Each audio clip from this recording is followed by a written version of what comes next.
kod oula kaluwore kod koth mosebedo ka chwe. Chal nade e constituencies ma Migori?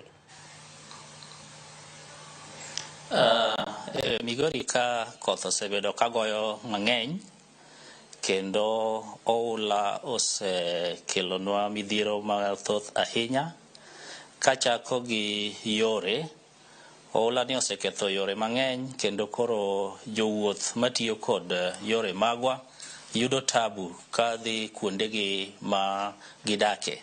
Ahinya nyalo nyiso example, wan gi yo ma Migori kadhi Miuru osekethore kabisa kendo iyudo ka jowuoth kawo muda mang'eny kapok ochopo kama gidhiye.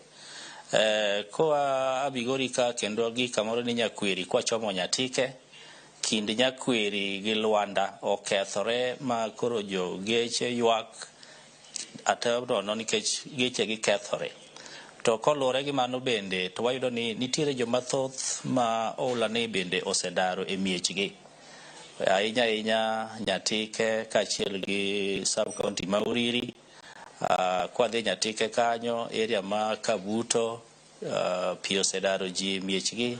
Area ma Luanda, pi osedaro ji e miechgi. Area ma Nyora, pi osedaro ji e miechgi.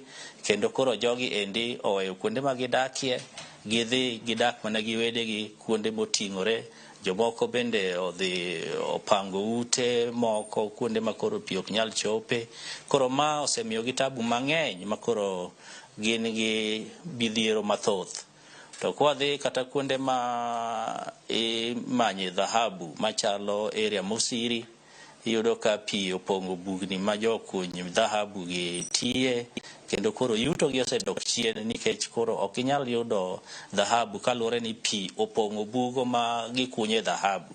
Koro ma osekelo chandruok mang'eny, omiyo adwa wacho ni moloyo mano, oula ni osekata kawo ngima jomoko, osekawo ngima chiaye, osekawo ngima gwen ma bedo kaka yuto mag jodak ma Migori kaendi.